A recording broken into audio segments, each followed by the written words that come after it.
a slow, simple, bountiful life.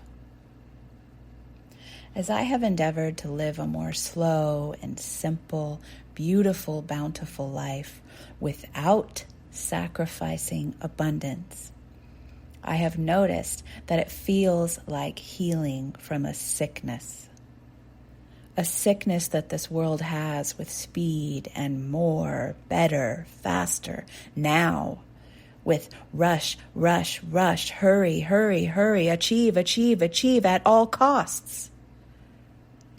This undercurrent of constant pressure to get some elusive pot of enoughness that we never really find. This sickness is driven by the either-or thinking of, quote, you can have money or the benefit of all beings, and, quote, you can have money or peace. It is that belief that keeps this sickness alive. Deep in my heart and soul, I have known since I was little that there's a better way. But the way that I saw most people solve this issue is by going the completely opposite direction.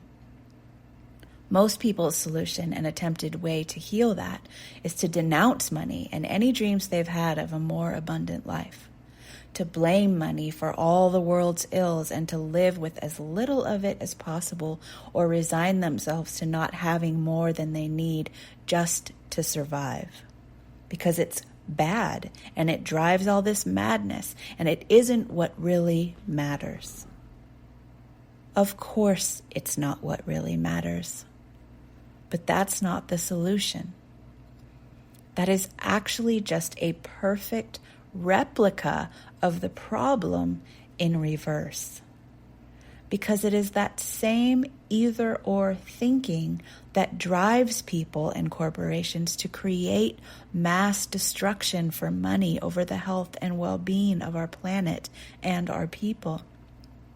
It's that same you can't have both thinking that drives competition instead of cooperation and keeps the illusion of scarcity alive, and thus keeps us fighting over resources instead of creating new resources.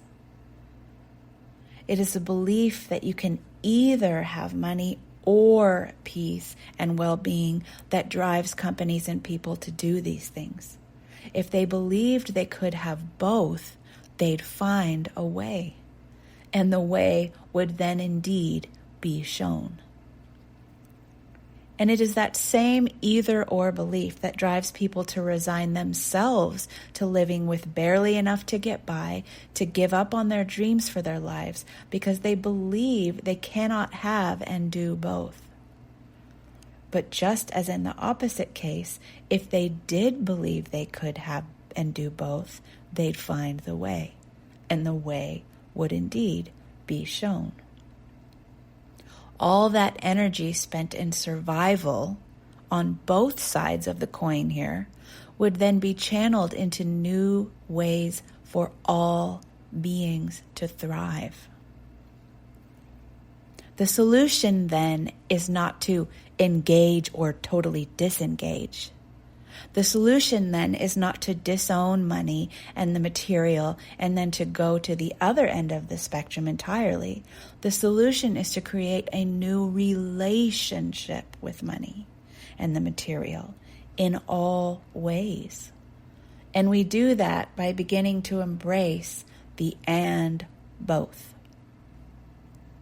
When we do this, we begin to see solutions previously unseen, where both things and both sides can come together in a mutually beneficial and symbiotic way and partnership, like the rest of nature operates. And we as humans are finding our way to that. We're finding our way to that imperfectly and a little bit at a time over millennia. Yes, it's vulnerable, and it's hard to imagine a way that we've not seen done before, but it's possible. And examples of it are here and now, all around us, if we look for them. How you can help to be a part of that movement for humanity is by finding the places in you that believe you can only have one and the other and not both. And finding the places in you that feel that constant pressure and not enoughness, and then working to set yourself free of those beliefs and those unconscious limitations, so you can find new ways for yourself and thus all beings to truly thrive. To thrive in love and peace and money. And if that resonates and you'd like a little help with that, I'm your girl. You can find out more at sunnychapman.com/more.